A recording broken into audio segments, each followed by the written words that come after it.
All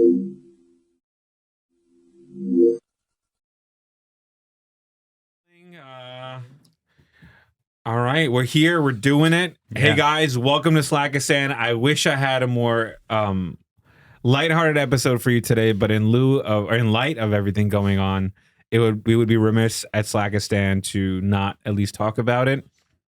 That being said, I myself have a lot of passion for the subject, but your boy don't read. So your boy only TikTok. So that's not true. I read a lot. But this is something that is, I think, sensitive, and I think this is a very divisive topic. So getting it right and hearing from the voices that deserve to be heard, I thought was important.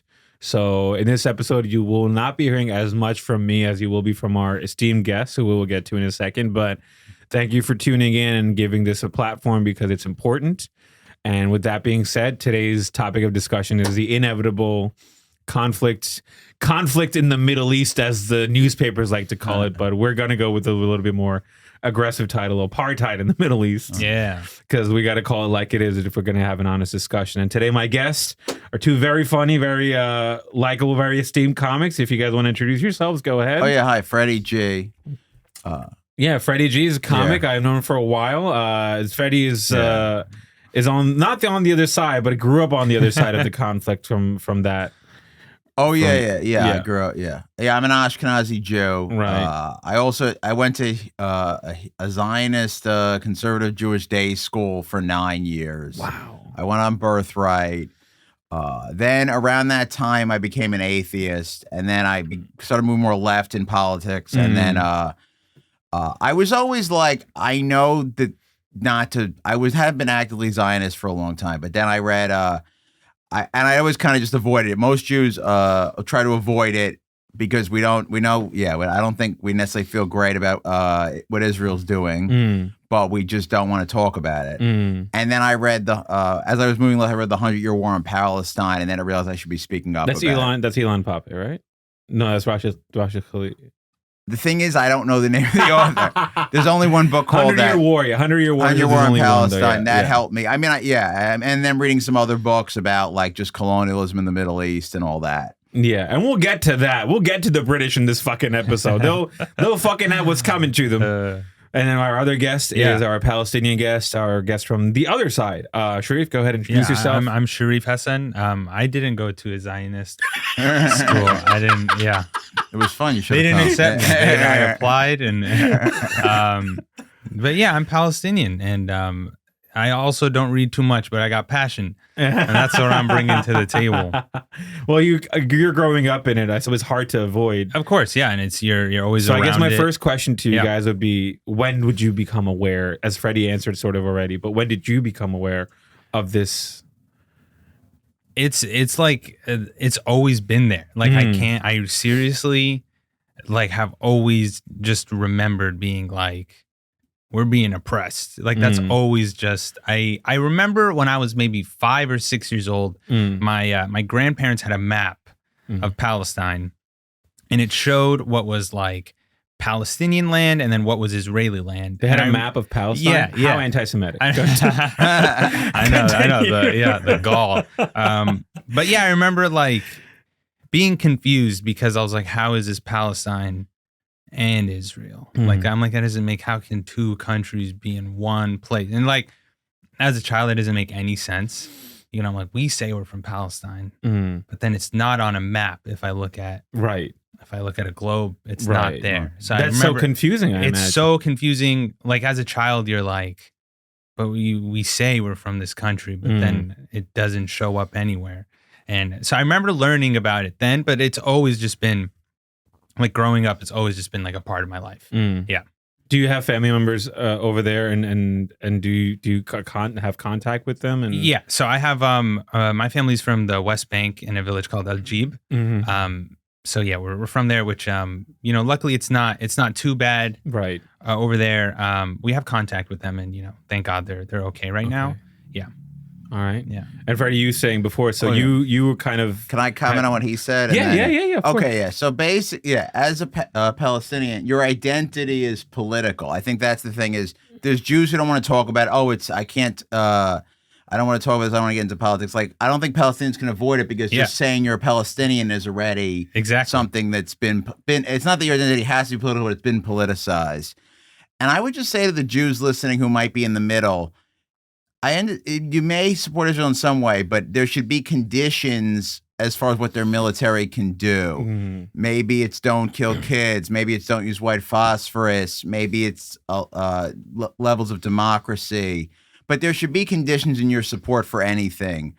Right. When I hear people saying, like, I stand with Israel, and there's no conditions, if a country's asking you to stand with them without conditions, that's a bad sign. The last time I stood with a country was America when we invaded Iraq.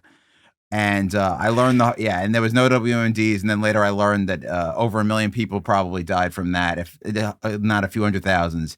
And yes, standing with a country is generally not a good idea, or at least you should have some conditions. Yeah. Of course. And in light of everything, it doesn't, when people have to defend Israel, like Jewish people or people who support Israel, and I mean, of course, if that's your culture, your heritage, you have a right to experience it, defend it, but you have to draw the line between your culture and the government, right? Like the people, exactly, the policies and the people, right? Like I'm Pakistani, love being Pakistani. Our government does horrible shit all the fucking time, it does, and I have to for me, it's like growing up in that sort of divide, because Pakistan, India, very similar history to Israel, Palestine. We're always fighting for dominance over each other, culturally, economically, everything. I mean, if I could go even as far as to say, if Pakistan had fared a little bit differently, I think we would be in a similar situation as Israel, Palestine. And the I and the P also is not lost on me.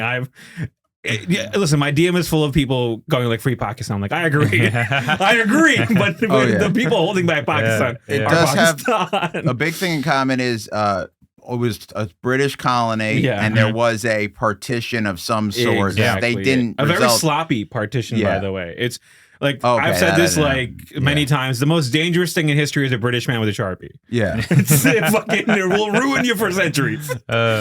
But so in that right now they're deporting 1.3 million Afghani people who are citizens, who are born there. Yeah. So all these I'm not gonna sit there and be well, Pakistan had the right to assert. No, it's wrong. And that's what always it confuses me, where you can be by all means, I disagree with you, but you can be oh, we love Israel and this is our land and we love it so much, but why can't you just also be but they shouldn't kill innocent people? That's conditions. Yeah, if I came from somewhere that was killing, I don't agree with Hamas. I don't think they should be killing innocent people, and which is so funny, right? Because the scrutiny placed on Palestinian to be suffering is well, they're not a perfect people, so their suffering is justified. Yeah, I have news for you. No one here is especially Muslims are oppressive towards queer people, so we shouldn't support Palestine. Have you been in America the last 10 years? They're not exactly taking kindly to queer people here. It's just that we're focusing on them because it's easier to assign that to Middle Eastern people or Arab people or Muslim people. And then because of that, it's you got to kill the kids. That's the it's a justification. It's insane to me. So I guess my next question to you guys is, when you learned about it, how did it shape how you interact with people on your side, people on the other side? How did that can I talk about how I learned about it? Yeah. Oh, yeah. Okay, so I'd heard all the pro-Zionist stuff, and they would just say Israel's surrounded by Arabs. Fighting wars against Arabs. How old were you when this was going on, by the way? I started the school in kindergarten. Okay. I don't know exactly when I learned what, but the general, not all Jews are Zionists, but the Zionist Jewish Zionists, the Israel surrounded by Arabs fighting against Arabs, very much an underdog thing. Even a little bit of a David and Goliath thing. And then that same David from the Bible is kind of the guy who got promised Israel by God. So it's all kind of connected. The irony, you could not, I know there's a writer's strike going on, but whoever's writing India, Pakistan, and Israel, Palestine, fucking give them a Grammy. Absolutely. Give them an Emmy, please, because that's insane. Yeah. And now as a history nerd reading about it, there's no historical evidence of King David. Yeah. So, so then in 1995, I'm in, I guess, 5th grade. And then they signed the deal with the Palestinian, the PLO, Arafat and Rabin signed the deal. So then they had to tell us who the Palestinians were. So it was kind of just catching up. But everyone in the school was very happy about the peace and was upset when Rabin got killed. But the same people I went to school with are now. I remember in like 2021, they all made their Facebook frame. I stand with Israel forever, which again means no conditions. Right. Right. So that's how you were in around that age when it started to sort of like seep into your life. At least I learned what the Palestinians were. Right. That was your first step, basically. Yeah, I think the last time I ever defended Israel in like a debate when I was a college freshman, I would talk to some of the, I guess they were Muslim. They weren't Palestinian or even Arab, but just try to defend it. And then now I can hear back what I said in my head, and it's like, oh, that was pretty dumb. Yeah. It's a lot of we lost this thing 2,000 years ago, so it's ours. And that doesn't apply to any other lands. That's kind of a better thing to look back in college and like that was dumb. Because when I look back at college, I'm like, I shouldn't have said that to that girl. That was pretty fucking dumb. Oh, yeah. At least you have a political standing. Like I debated something in not a good way. I have a right to stand with what my penis wants. I don't think. I mean, I think it was civil. Like, yeah, I definitely wasn't like I hate you or whatever. But I was just saying that you had a more. I was saying it was in my head. Yeah, I was just defending. I was defending it. We were debating it a little bit, and it was friendly. That and again, since you're growing up in it, right? So I imagine it must have been difficult to confront that for yourself in your daily life. Like you're growing up in a Zionist sort of environment, so coming to realize it, was there a moment of like this can't be true, or I doubt it, or anything like that? I think it was more of a gradual fade away. Also, once I stopped being religious, then you're kind of. I think the first step to me is like, okay, there is. I don't believe in religion, and then what else can I not believe in? Okay, all right. So yours was more of an empirical approach than it was. Well, as an American Jew, you do get time because I just live here, right? And I don't have. It is one thing that is easier for me is I do not have family in Israel. Okay. Now I do have a friend from the Hebrew school who I think moved there to be a settler, who I don't really keep in touch with, but like that's obviously like at least there's someone I know who's involved in it on a side I don't agree with. Yeah, and again on the inside. Sorry, what did you say? So you got a man on the inside. Yeah. I mean, I went out. Yeah. I mean, I don't. Yeah. That's. I can't imagine. Again, my best friend is an Indian guy, so I can imagine it's hard to like. It's hard to come to terms with like the history of where you come from. Like our history with Bengali people, Pakistani people had forced Bengali people to go through a genocide themselves, and it's not even mentioned in the history books. It's just called the 1971 war that we lost to India. Yeah. No mention of Bangladesh. So the revisionism sort of seeps into your life, and when you grow up around it, you accept it because everyone around you is accepting it, right? Like, so it's so normal. So when I first heard of the Bengali genocide by Pakistan, I was here. When I first moved here and I started to interact with it, and people called me a terrorist. White people, I'm like, yeah, sure, I expect that. But other brown people are like, you're a fucking terrorist. I'm like, wait, hold the fuck on. Hold the phone. I thought we were in the same boat. Like, no. Your boat tried to sink my boat and then claim my boat. Yeah. So I got and I apologize for not letting you talk about, but basically, so I went to school in America, great history student, never knew about it. I only learned about the Bengali genocide from when I became a comic and Osama Siddiqui told me about it. And that is the thing is like I didn't have Palestinian friends either before I started doing comedy, but doing stand-up I met a lot of people from every country and in every class, and that really helped. Because people will be like, my Jewish friends are upset, but they don't have Palestinian friends, and maybe some of them don't have Arab or Muslim friends either. I see. Okay, and for you, how did it change how you react with the other side as you started learning? Did it change or did it not change? I mean, I guess like you said before, where you're kind of like, as being Palestinian, you're always political, and just saying you're Palestinian is political. And I guess like as a child, you kind of know that you have to like prove your existence and your right. And that's painful to exist. Yeah. Just by saying like, hey, I'm Palestinian, and people are like, huh? What does that mean? But that's pain. And like especially as a child, you're like, what do you mean? You don't know? Like that's correct. Like and then not having the physical evidence to like back it up is probably more. And you're like, you're an idiot if you don't know. And they're like, you don't have any evidence. You're an idiot. And I'm like, just Google it. And it like, well, if you Google it, every time you type in Palestine, did you mean you doing this? Yeah. Did you mean Israel? It's like a red squiggle underneath, But then, like you just, like if you just talk to people and like, of course, like as I've gotten older, I've met a lot of Jewish people who are like, we don't support what Israel is doing at all. They don't feel a connection to that land, and they're like, why would I? And again, even if I do feel a connection, even if I do love this land, I'm not going to support what they're doing. So it's been, of course, really good to be like, oh, okay, they're like Freddie. Oh yeah, oh thanks. Oh yeah, So how did you go about? I would say asserting your identity, because it's hard to do when you feel like the whole world is against your identity. It's it's mostly just been like you guys are dumb. You don't know anything. And it's like, now I have to explain things to you. And of course people are like, educate me on it. And you're kind of like, why do I have to just like, it's not, libraries are free. Yeah. I'm like, exactly. People I'm like, need to read that 100-year war. They just read that. Yeah. But again, it's like I'm Palestinian. My family's Palestinian. I have family there. And like, that's it. Like, it shouldn't be like, but what about this? But what about blah, blah, blah? No whataboutism about it. Yeah. And do you often feel like you're about to go to a party and have a good time, and then like an hour into the party, you're like stuck in a corner explaining? Yeah. I'm like, so basically, this is what happened. It's not funny, but it's like every party you're like, I don't want to go to parties anymore. It's your ethnicity. Yeah. I'm like, so in 1948. Oh my God, I love your facial features. Where are you from? Palestine. What's Palestine? Boom, there we go. I talked to this. I got a haircut a couple months ago, and the woman there, she was like, "Where are you from?" And I said, "Palestine." And she said, "Where is that?"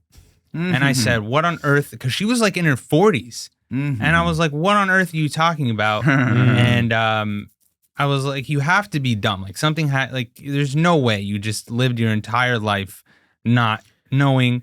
And then she asked me. It is such a shock that people are like, there are genuinely people who like, especially like boomers and things like that, like they have zero concept of even like the culture, like forget land, like the identity of the Palestinians. And that's why I think it's so easy to just be like, dismiss it and be like, they're all terrorists too. This country I've never even heard of. Blow it up, How do you feel about that sort of lumping together of like the Palestinian cause and this terrorist label? How does that? Yeah, of course I hate it. Same question to you. But I wanted to riff on the bar. Oh yeah. Okay, was it a white woman? It was a white woman. Okay, so the thing with white boomers, she's white Gen X's. There's like 300 countries in the world, 300-something countries. They can't name like 250 of them.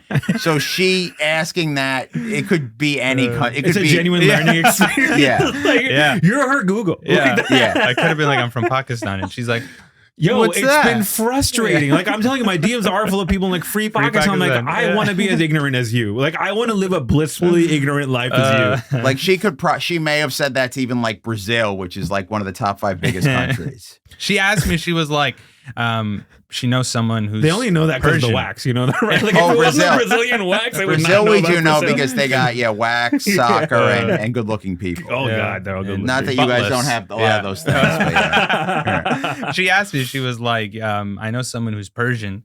I said, okay. And she's like, do you have any Persian restaurant recommendations? And I was like, nope, I don't know. I was like, again. And you're held hostage, which is funny because you're in the middle of a haircut. So you're like, I can't fucking leave right now. I was like, I just like to reiterate.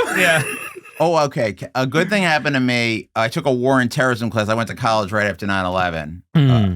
And they had a speaker who was pro-Palestinian. It's a weird reason to go to college, but that's okay. Oh no, it happened.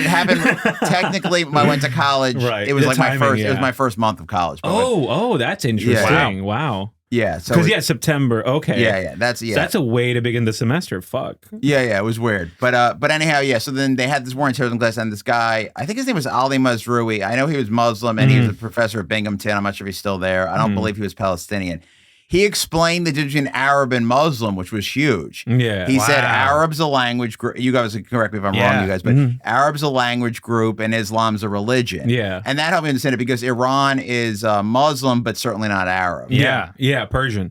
So that's something that I had to learn coming here as well because, again, you grow up in a different place and they have a different version of history. Yeah. So ours is intrinsically linked with Iran, Iraq because our Shia population recognizes like Iran is like a place to go to. Like that's sort of their version of like, well, if there's ever any persecution, we can always escape to Iran. Oh, of course. So that's why it's important to them, right? So that's something that I learned. And again, you think you know the world you grow up in until people from outside tell you things and they point a mirror at you. So like I don't know if I'm doing this on purpose. My best friend in Pakistan since childhood till now is a Shia.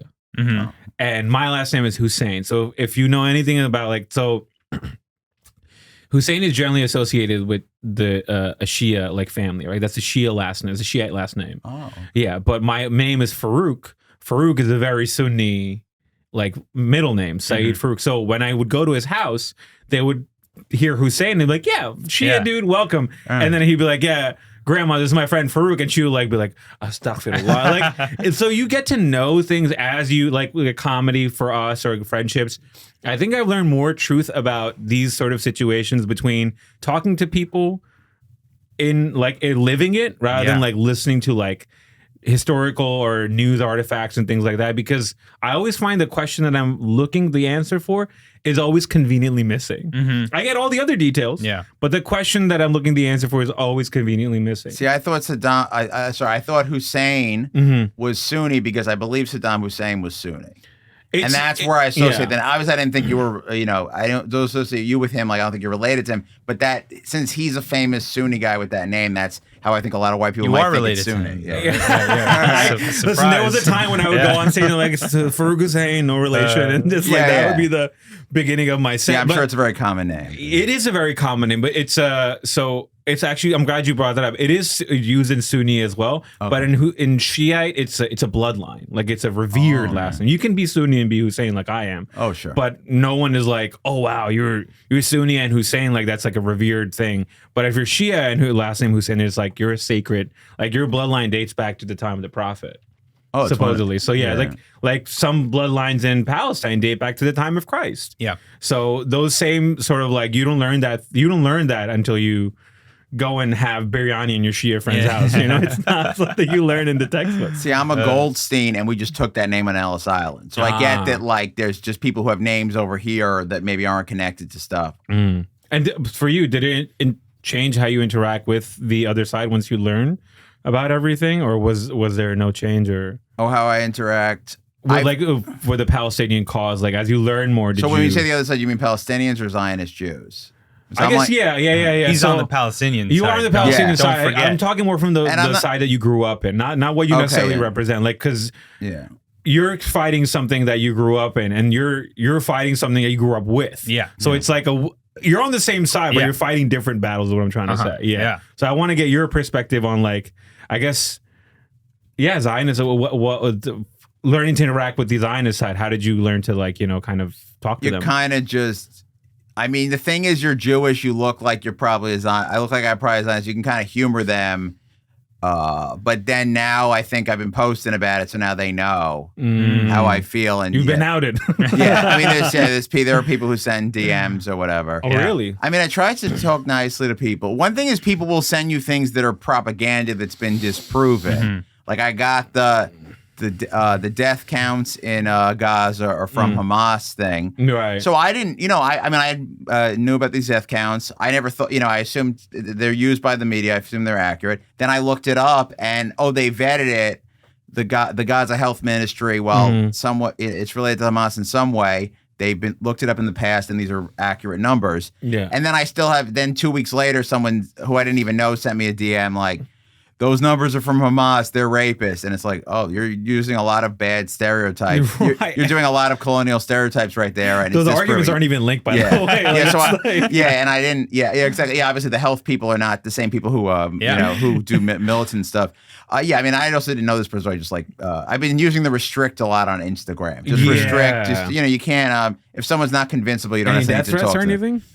No, not yet. Not yet. I like if any listeners out there, please don't be the first. Yeah. Yeah, don't be inspired by this podcast to assault Freddie for any reason.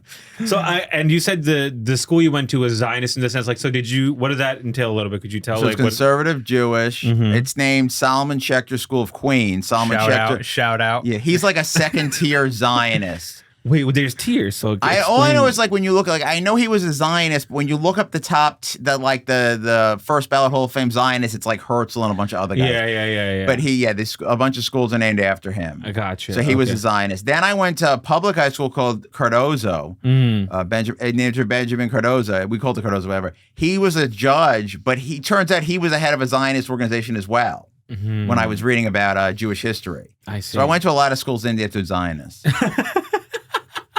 Okay, so it was hard for you to break out of it, like kind of like, I guess, challenge the status quo. I only have a few friends from the Jewish school, and they're not super into it. Gotcha. Okay, That's like I know those exist, and but it's like it's so cool to just learn about that. Yeah, and again, I'm not exposed to that. I mean, I do this in my set also. Like, there's not a lot of Jewish people in Pakistan, so I'm always fascinated to learn about how the Jewish people live and like how I have no reference there, so like that's also another reason why I don't speak too much on it, because I know very little about Jewish culture and Jewish religion. So like for me to like just talk out of my ass is that's anti-Semitic. Yeah. Oh yeah. So every day we would open with prayers, which was really boring, and we would say the pledge, because we're in America, and then we would sing the Israeli national anthem. So I've heard it sung. Can you imagine if they said the pledge and then in the middle of class I broke out of the Pakistani national anthem? Like, all right, this guy. So you pledge allegiance immediately. You pledge allegiance to the United States, and then you would sing the Israeli anthem. So I mean, maybe now I know the U.S. national anthem, but I definitely knew the Israeli national anthem first. The Hatikva, it's called? Hatikva, yeah. And I mean, I probably I don't necessarily know what every word means, because I don't necessarily know. They didn't do a good job of teaching me Hebrew other than to read it and sing it. But I definitely I have it stuck in my head because I heard it a couple thousand times. Yeah. Wow. But isn't that counterintuitive to not teach you Hebrew? Because that's the official... They did it poorly. Salamatikis was known, we kind of would all talk about how they did a bad job teaching us Hebrew. They had 3 levels of Hebrew after 6th grade. And they put me in the middle level because I'm really nerdy. But I couldn't keep up. So I had to go to the level with all the kids who slacked off and were mean. And were like, I had to be with all the bullies and the jocks. By your own people. Yeah. Me and you both, Freddie. Me and you both. My people did the wrong thing. So they would prioritize, I guess, the teachings of Zionism more. Do you mean the religion? But yeah, Zionism is a big part. The religion, when the religion and Zionism are taught very linked. Wow. And a lot of our Bible is about the Jews taking over Israel. So the justification, like they give you the Zionism gives you like basically like this is what we want or what we want to do, and the religious context is provided to justify sort of. So like that's how it's linked. Basically. Yeah, they would show us Sesame Street from Israel. Shalom Sesame. Yeah. Wait, Shalom Sesame? Yeah, that's a real thing. Get out of here. That's Sesame hilarious. Street's there. Yeah. They got Sesame Street all over. Yeah, it's in English too, which is maybe there's some Hebrew, but I mean it was obviously mostly in English because I understood it. Well, like for instance, the Jewish Bible, the book of Joshua, which is the 6th book of the Bible, it's right after the Torah. They go to Israel and they conquer it. And they kill a lot of the people living there, the indigenous people. The land is called Canaan when they go there. This is pre the Romans named it Palestine in about 1,000 years later. So like Joshua goes to Jericho. Have you guys heard that story? Yeah. Christians talk about it. They have a song. He knocks down the walls, but then he kills everybody there. The walls of Jericho. Yeah. But so then but the walls don't kill everybody. He then goes and kills them. Gotcha. Okay. Then there's a day when, and this was not very scientific. They thought the sun moved around the earth back then. Right. So God lets the sun stand still so he can kill more people in like the south or the north of Canaan and conquer more. God's like, I don't want you to take too many days to do this. I'll have the sun stand still so you can kill more in a day. And these are things just in the book of Joshua. So I learned the book of Joshua probably when I was like 2nd grade, 3rd grade. It's a pretty early book in the Bible. Wow, that's really young to learn that. Yeah. Okay. And again, question for you: how did it change how you interact with like people who are Zionist or pro-Israel? What did that, as you learn more, did it become? Yeah, I guess. I don't know. I don't interact with Zionists a lot, Okay. Because obviously, and to me, it's kind of like when it does happen, I suppose it's weird because you get this like. It's like flash of rage, red. No, no, not that. But it's kind of like it's to them. They're like, I'm going to Israel, right? And we're gonna have the time of my life. And then you're kind of like, oh, that's nice. Have fun, like I know so many people who are not allowed back there, Right. you know, or like if I ever visit, we're just given like a hard time, or you know, not allowed in. Mm-hmm. So you get Have you ever tried to visit? Yeah, so I visited once with my family, and so my mother was born there, Gotcha. and she moved out when she was like 2 or 3. Uh-huh. So that means they have every right, which they don't have the right, but they could have told her, get the hell out. We're not letting you in here. And she was super concerned about that.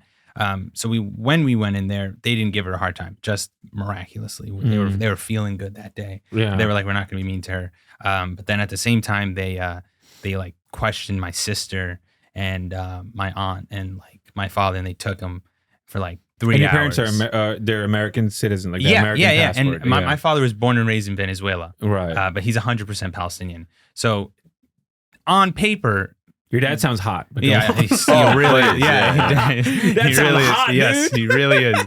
But like on paper, they're like, okay, you're an American citizen born and raised in Venezuela. Ooh, but we're looking at your name. We're gonna question you, you know? Or like my sister, born and raised in the United States of America. You're 18 years old. We're gonna question you. Like they don't have, you know, it's really just based on nothing. And whoever they're suspicious of, they're like, we're just gonna harass you. And there's no like way to follow. Like for me, like whenever I visit Pakistan and I come back, I get pulled aside every time. Yeah, and exactly. Time. And it's and like, I get the criteria. Like I'm a male, I'm brown. I grew up in Pakistan for 10 years. Like it says in my passport that for 12 years I grew up there. Yeah, I'm not saying it's justified. I get why they're suspicious though, because they've been trained to look out for these things, right? Yeah. And my last name is Hussain. I almost always have a beard on me. It's inevitable, right? And so I get it. And then not only that, like I walk in. My mom's got a hijab. We're all traditional. Like, all right, well, I guess today we're working overtime, boys. You know. Yeah. So this was happening in the airport. You already got to Israel. Yeah. Sorry. Yeah. Thanks. Yeah. Israel Palace. Yeah. To the airport in Tel Aviv. Yeah. So we get there, and of course we're all like nervous, and then they picked like half of us by random to be like, go in this room with and then the other half of you, which I wasn't picked to be. Okay. And I was like 17. Man. I was with my brother and my mom. We were. Do you feel a little bit like, yo, I'm fine. I'm better than you guys. No, I was like, why didn't you pick me? Yeah. You start sitting taller. Fucking. Yeah, they were like, do you even lift, bro? I didn't have a beard. I was like, look at him. He doesn't even have not a hair on his chin. It was such a long flight. That's what. Yeah, exactly. And then after a 9-hour flight. And when you're there, you can see like the line of people who are accepted. And we're just like, go that way, you're good. Yeah. And then the rest, you go in this room. And for like 3 hours, they like took my sister and they asked her. They were like, what's your father's name? What's your grandfather's name? What's your great grandfather's name? The whole lineage. Well, where are they from? Where are you from? What are you doing here? Do you know any terrorists? And she's like, not that I know of, but you know. And they ask you all these questions that like are not helpful. Like I remember they like asked my aunt, her phone was cracked. And they're like, why is your phone cracked? And she was like, I dropped it. And they were like, dropped it where? What were you doing? And she was like, what? Like it's all these questions that like I was doing you know? Like what do you say that's not suspicious? And it's like, and you're like, how is this? What's the point of this?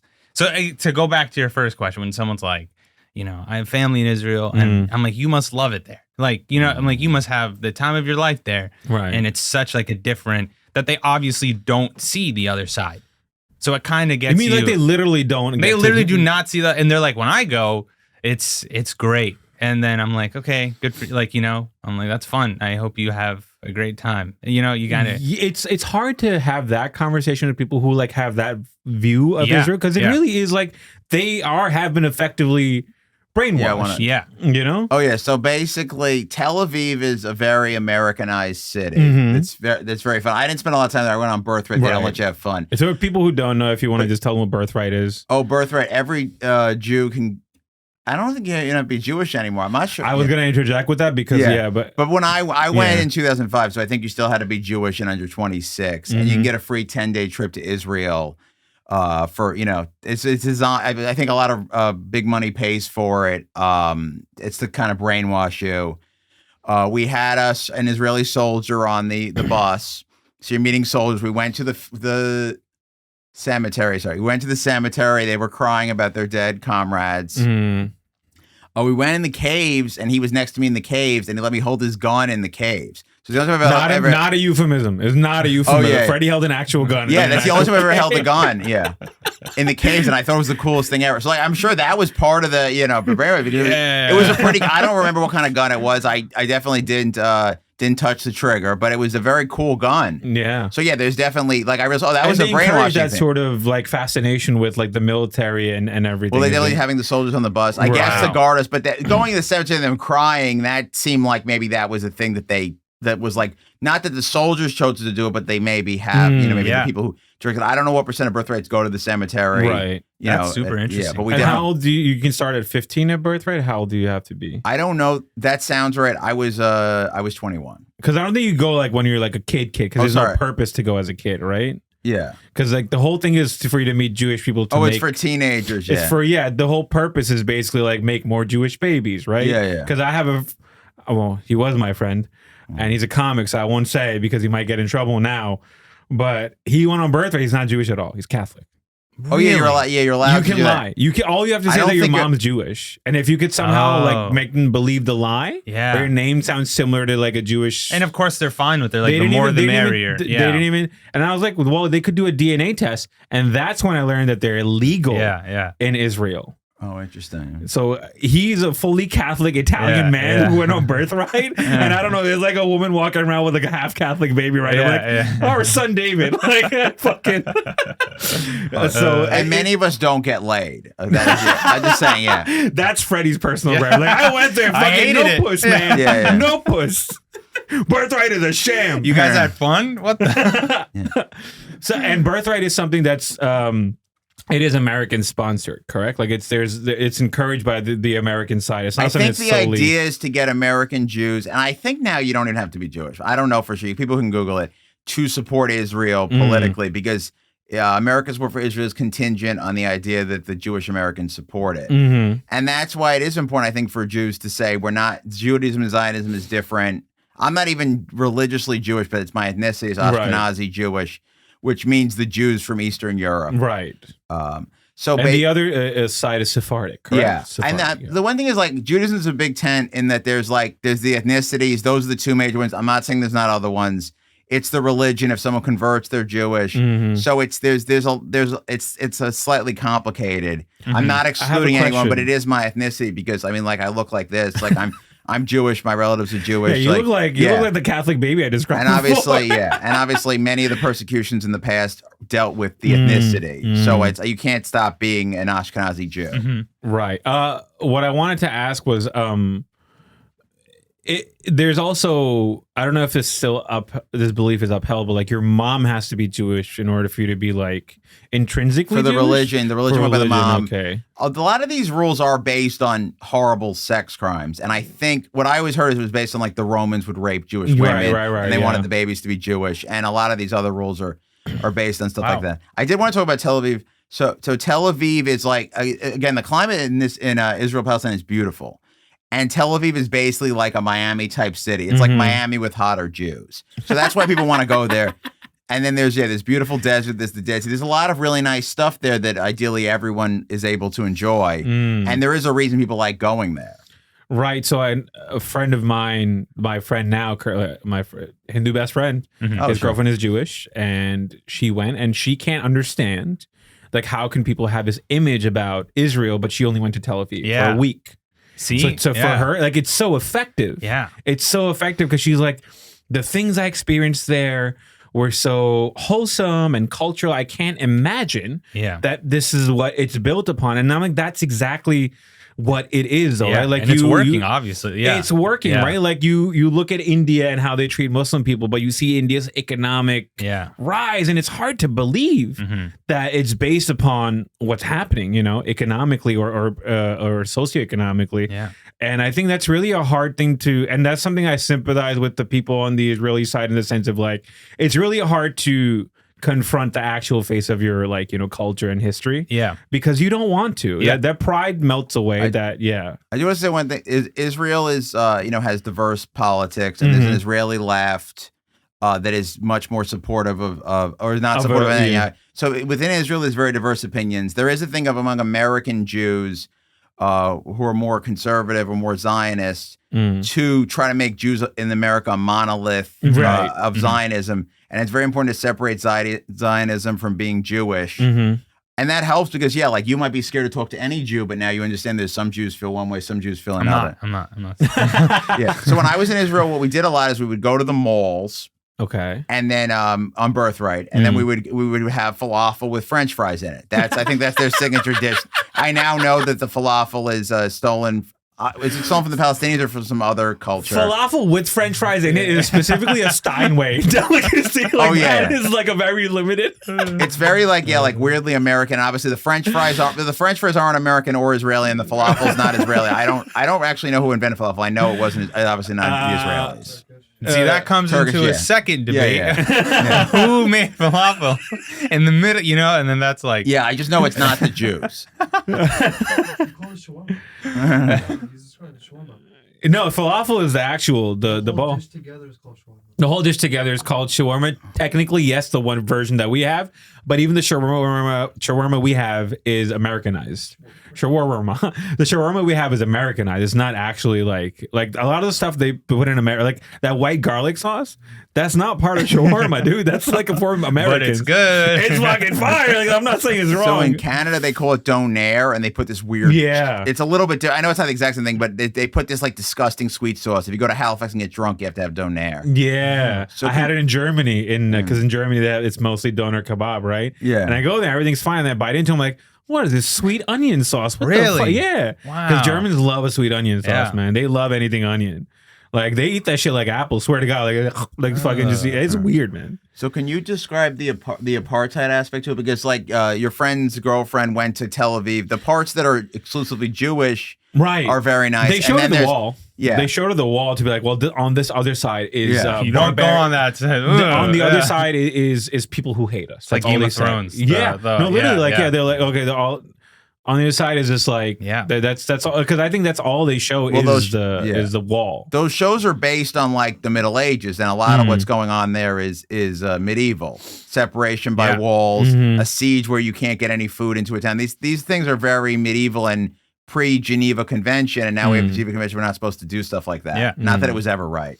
So But yeah, you see, like as soon as you get in there, again, I've only been there once. But And like, how old were you when you went I there? was 17. Okay, and so this is recent. Yeah. Okay. So as soon as you get in there, you feel it, and you feel just going from checkpoint to checkpoint with IDF How soldiers. many checkpoints did you encounter from So like A to B? everywhere you go, there are so many checkpoints. off the top of your head, like a number, like if you had to Probably shoot- like 10. You know, That's insane. yeah, and it's like wherever. I remember one time we were driving. Yeah, And it was my family in the car, and I was sleeping. And then I woke up, and we were in the middle of nowhere. My dad got lost, and there was a guard tower. And then there was one IDF soldier with his gun, and then 2 IDF soldiers came to our car. And I was like, oh, what did we do? Where are we? And it's like, of course, it's an innocuous mistake too. yeah, and they're like, happen. what are you doing here? And they have their guns out, and they're Safety off. Everybody has guns in Israel. Yeah, and they're like, and we're like, we're American, and they're like, we don't care, and and it's like they're checking all our passports, and my brother was 10 years old, and they were like really just suspicious of him, and I'm like, this is crazy that they're looking, checking out our car, and so the moment you just feel that, and then you see the wall, and you see the water tanks everywhere that are controlled by Israel because they control the water, and you feel it. And of course, I didn't go to Tel Aviv, so I'm not like, oh, Tel Aviv's great. But you can literally feel how bad it is. I wanted to ask you really quick, when you feel that resentment or rage, where do you feel like how do you do you feel it towards like the entity that it is Israel, or do you feel like the idea of because it's hard to for me with the India Pakistan thing, it was like first it was like a blanket all Indians, right? And then as you learn more, it's like, well, it's the Indian government and elite. And you sort of tend to whittle it down as you gain more context, right? So for you, where does that go? So I was there for 3 weeks. And then the idea that I was like, if I'm only here for 3 weeks and I can feel how difficult it is and I can feel the way they look at me and they question me, and I'm American. It's like, imagine living here, you know, imagine and you're just like this, and there's no safety net of any kind. Yeah, and you're just broken apart by a huge wall that obviously some Israeli people will be like, that's a great thing, but then, what's on the other side of the wall, you know? And you could, but again, yeah, it's like you're like, this government's crazy, and you're like, how could anyone? When I was on Bertha, they were building it. They were building a security fence, and I haven't been there since. I certainly believe the characterization of wall. So where did you fly? Because when I flew in, I took El Al to Tel Aviv. I didn't know there was other airports. Where did you guys fly into? The Ben Gurion. Okay, so you were at the airport, I believe, is in Tel Aviv.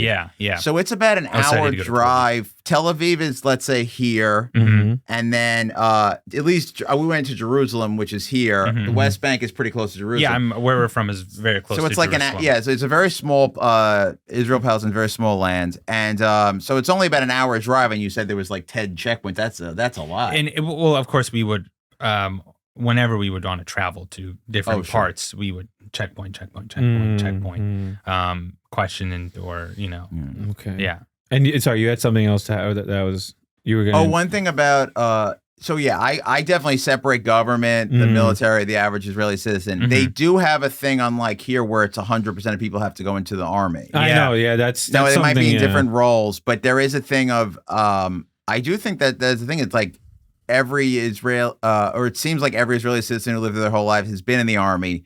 So they've made sacrifices for the army. They've probably seen friends die and this stuff. So it's that's gonna up the stakes for somebody. 100%. It's a tool for you to personalize the conflict to like a level where like you feel like you're involved. Yeah. Okay. Yeah, so that is just a big difference. And again, if you decline, you have to go to jail, correct? Like it's mandatory. I believe you'd have to go to jail. You could probably just like come to America or something. Oh, okay. So you could, okay. Yeah, I don't know the exact rules, but I don't. Yeah, I don't know if we extradited people like you. Oh, people definitely come. Yeah. Well, I think there's people who move here because of it. Because it happens in India, not Pakistan, but like, so I was talking to a friend about it. He was like, Goa is a very beautiful place in India. Yeah. And tons of his people who are like Israeli and they don't want to serve in the IDF just escape to India because there's no extradition law. Yeah. Wow. And they just end up living there. And that's part of like a huge influx of Jewish migrants in India, which is, again, India has a very weird obsession with Israel. I don't know why, but I've been seeing those tweets, and they're like, it's weird. I do say Islamophobia, sort of like they use Israel's struggle to justify what's happening within India to be like, see, a modernized Western nation has the same sentiments towards Muslim as us because these savages and this and that, and it's like, all right. So I do see in America there's Christian nationalism, and which tends to be white Christian nationalism, and then it seems like Modi is a Hindu nationalism type guy, and then a lot of Netanyahu's government might be Jewish nationalism, and it's all opposing Islam. And a good example of it is like Vivek Ramaswamy. He's Hindu, but he seems to be campaigning in a way that would be satisfying to the Christian nationalists here. It's really there's a huge thing where like a lot of the people that you see like in India, there's a huge Christian population as well, and a lot of Indians here tend to, if they're not Hindu, then they're probably going to be of some sort of Christian denomination. I wouldn't say Catholic because there's different, and they have a huge so. In that way, it's been very easy for Indian people who achieve a level of status and success and they're Christian. In a way, they're essentially white. You go, and like that's their way to buying into whiteness. Is like, look, we're Christian. They have white names. They have white. That's one of it. So Vivek probably like in high school, like you call me Vic. Yeah, like like it becomes this way of like you dissociate your Indianness. Yeah, and I feel like that's something that Israelis have been able to do very well here. Like sort of like they're. Because the thing that I noticed, like they want to be part of the Middle East, but then they also want to be divorced from anything that the Middle East represents, right? So it's really this weird whitewashing version of a Middle Eastern identity. Yeah. And I see that happen very successfully here because they've ingrained into American society so well. Like it's hard to escape, not escape, but you see Israeli people, and generally like they're usually well educated, they're well to do, they're important, they're involved in important aspects of government and society. And I think that's a way of being like, well, yes, we're Middle Eastern, but look how different we are. We're not that kind of Middle Eastern. We're not that kind of Middle Eastern. So do you feel like you see any of that in your daily life occurrence with like people of, or in sort of like the interactions with people? It is like it's kind of like if I'm Palestinian, I'm Middle Eastern, my family's from Palestine, we're from Arabia, you know, and then if someone's like, yeah, so am I, but then it's like you pick and choose what you want from them. Right. You know, we're not that kind of. Right, like similar to like how UAE Arabs are like divorced from the rest of the Arab world because like, oh, we're not like those savages. We're our different new and improved kind of Middle Eastern. So does that happen in like the Israeli society of like Ashkenazi versus is that a thing? Well, like, is there like a tier or like sort of like a caste system or no?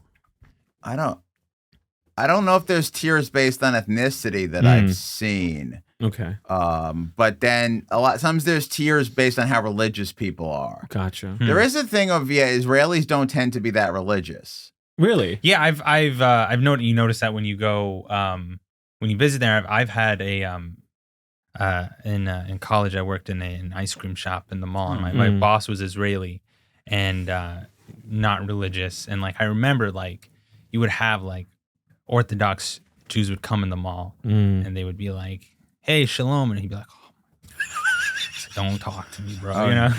Like, these Jews are so annoying. He would be like, you believe this? And I'm like, what? He's like, get them out of here. So I can't. That's your sitcom also. You work in the ice cream shop, you're playing, hopefully you can still play your teenage self. And you gotta write to Mo about that. That's hilarious. You should write to Mo about it. That's so funny. And again, did it feel weird working for like an Israeli person? So I didn't know he was Israeli. I was like, you talk funny, man, but I don't know where you're from. And he knew. It's the most American way to discern. I don't know where you're from. Well, you're not from here. But he knew I was Palestinian, and he loved me. He loved me so much, and we got along so well. And it was really just because I was a good worker. And he was like, this guy's cool. And like, that's it. This guy follows orders. Yeah.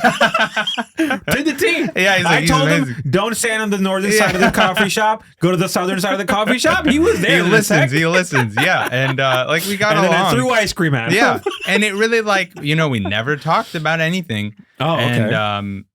And like, that's it. And, you know, so it worked, I guess.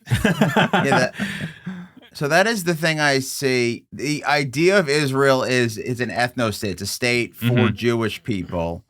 And that was kind of a liberal nationalist idea kind of around the time of World War I. And we've kind of, I think, hopefully the world's moving towards, like we have here in America, there's a lot of ethnicities, a lot of religions. We all live together. We don't need to be separated by walls or national borders for people of different religions, and we're not all killing each other. Just a wall between Jersey and New York. That's the only wall that I propose. And then the thing is, Israel will say it's a democracy, but obviously the people in the occupied territories can't vote. Yeah. And I think for me, the democracy part comes into question when I'm like, you have mandated military service. I think only South Korea has that, right? Egypt, Armenia, Azerbaijan, all these other nations. Really? Mandated military. Egypt freedom isn't. I don't know about Egypt, but freedom isn't.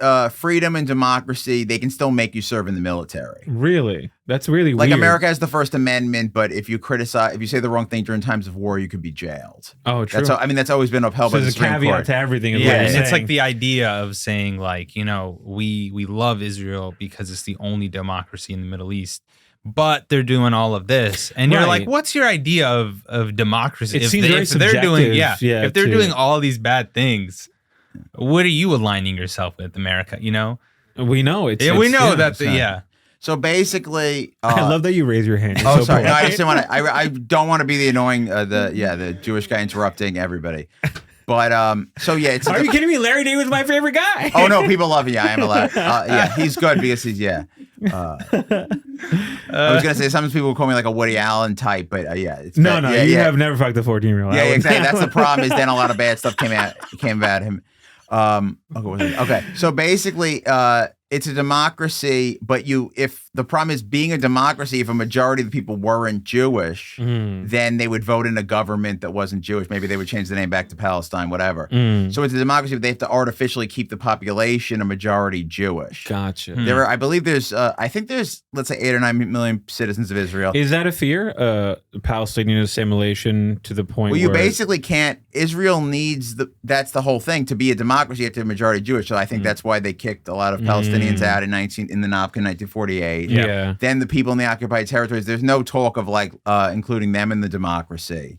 But from the left, there is, though. Just to be clear, from the Israeli left, there's a sentiment of, can we bring them into the fold of Israeli society, or there's nothing like that? I don't know their exact position. I believe so. I know the Israeli left is I hear them. I listen to the majority report. I hear them a lot, and they're much more critical of everything. I don't know what their plan would be, but yes, to make Israel to make a one state and a democracy, you'd have to let people in. You can't discriminate based on religion, and people would have to live together and not commit violence. And basically, like Tel Aviv would have to be kind of like New York, where there's Jews and Muslims working together. Maybe they're praying at separate places. Maybe they're not praying at all. They run a ice cream shop together. Yeah, they're working. That's like, so it's, people will say it's idealistic, the one state democracy, both Jews and Palestinians and Muslims. Because in Morocco, that is the case. I think there's a lot of Moroccan Jews, Moroccan Christians, and they seem to live quite okay. I'm not saying there's not the occasional, riot or whatever the fuck that happens anywhere you live in a multi-ethnic, like a diverse society. Shit happens.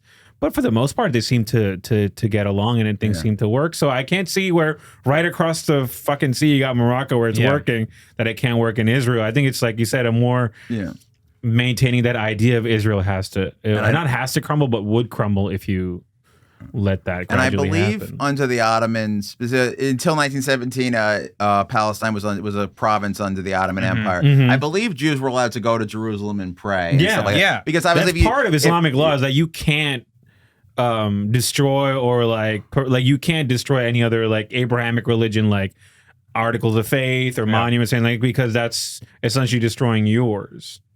Yeah, and that's a good point. When the Jews were actually kicked out and the temple was destroyed, it wasn't by Muslims or Arabs. Romans, right? It was the Romans. Yeah, Islam didn't exist. Romans. Yeah, it happened in like 70 AD, and then Islam was founded sometime in the 600s. So much later. Yeah. I guess to wrap it up, because we're almost nearing the end of our time, I would just want to hear, how do you feel about the things, like now that it's come to a head and it's culminating in this, crescendo, for lack of a better word, how do you feel about it now, and where would you like for it to go? I'll start with Freddie and then Sharif. Okay, the last word. I mean, there's a lot of things wrong. I think a uniting thing is everyone getting behind a ceasefire. Agreed. Because kids are dying. Thousands of civilians are dying. A high percent kids, because the median age in Gaza is 19. And we need a ceasefire and just stop the killing, and we can figure stuff out. And I believe a ceasefire they would negotiate, and it would include return of the hostages and all that. And I would think if you were a hostage over there, you wouldn't want to be in a place that's being sieged and bombed, and they're denying them food and electricity and water and medical supplies. And it's a city of Gaza's a city of 2.3 million people. So just let's treat them all humanely and stop things that I think are in violation of the Geneva Convention. All right. And I agree 100%. I think, there are terrible things happening to the Palestinian people. And you have a lot of people, thank you. You have a lot of people who are acknowledging how terrible it is. And a lot of people on the left, Israeli left, saying we need a ceasefire. You have people here saying we need a ceasefire. And it's very strange to just brush that off and be like, nah, we can't. You can't. It needs to happen. So obviously that's scary, and I do hope there's a ceasefire, and I do hope it stops. But I think this is like a really good sign. It is. I gotta be honest. I think comedy. It sounds so cliche and corny, but comedy has helped me overcome a lot of and it's just like dialogue, and it's not as complicated as people make it seem. You can have people who are like, oh, it's okay, we can't. Yeah, those thousands of people, they need to die, like, because it's just complicated. And you're like, that's really not. You could just be like, hey, they shouldn't die. And I think, no, yeah. I think the solution to the whole thing very well may be complicated, but the Yeah. ceasefire is very simple. Things because take let's it stop one people step at a dying. time, Yeah, exactly. which people don't want to think. They're like, you can't take it one step at a time because we got to fix this whole thing. There's no blanket solution Exactly, here. You yeah, know, that's yeah. what I'm really like. Again, I hate to bring it back because this is more about Israel Palestine, Yeah. but India, Pakistan, like now, Go like, ahead. and no, what like you're seeing, like the younger people, we don't want to fight. We Yeah. don't want to go to war. I Yeah. don't want to go to war. You don't want to go to war. You don't want to go to war because you know what? I just don't see the point in going to war. You all went to war and we're still fucking here, right? Yeah. So I guess that's not the fucking solution. You know, you see it happen more and more. Like, I don't know how much this is between Israeli and Palestinian artists and things like that, but between Indian, Pakistani artists and even Bengali artists, like they were like, okay, we're a diaspora. We have a lot of similarities, and we're not going to continue along the route of like, well, you did this wrong and you did this wrong. Because you pull on that thread, a fucking million more threads are going to come about. Yeah. I think the one thing that we can move forward is like, we all did wrong, but we're not going to continue to do wrong. We're going to do what we like about each other. Yeah. And you see a lot better things transpiring from that, like great art, I think, great economic conversations, great global, global exchange between people. Like that area of the world we're discovering now, like is resource rich. Yeah. So there's a reason why we were divided by the white man, by the British white man, is The because British. together we're stronger, and together I think there's more everything for all of us. I think divided, and if you let us fight over each other, we will fight over it. Yeah. But I don't think that leaves us in a position of any sort of like, resourcefulness or opportunity.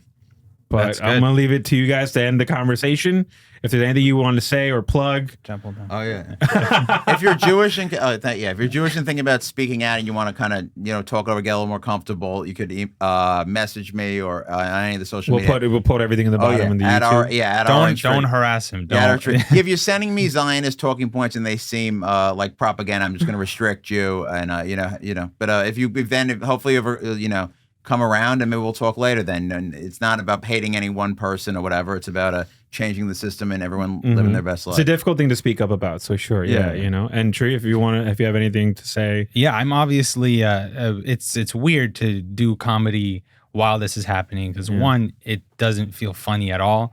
But then it's also like, God, what can I talk about without people getting mad at me? Yeah. But and when I you go have as a been Muslim, talking by about. the way, yeah. it's hard to not because people are like, you're just not going to talk about it. Yeah. But yeah, I mean, I have been talking about it, and I hope to continue talking about it. But yeah, that's it, really. All right. Well, I'm glad we could have a good conversation, a productive conversation. I thank you both, gentlemen. Thank you. You can follow these guys. We're going to put their socials in the bottom. Hilarious comics. Go check them out. And again, like Freddie offered, if you're on the Jewish side or Zionist side and you feel like you want to, not the Zionist side, but you're on the Jewish side and you feel like you have something to say, you can always contact Freddie. If you want ice cream recommendations from an ice cream parlor, Yes. go to Sharif. Contact Okay. me. And this has been our subject for the podcast today. We appreciate you guys tuning in. If you have any comments or questions, link them below. Like, share, follow. And thanks for joining us at Slakistan. Thank you.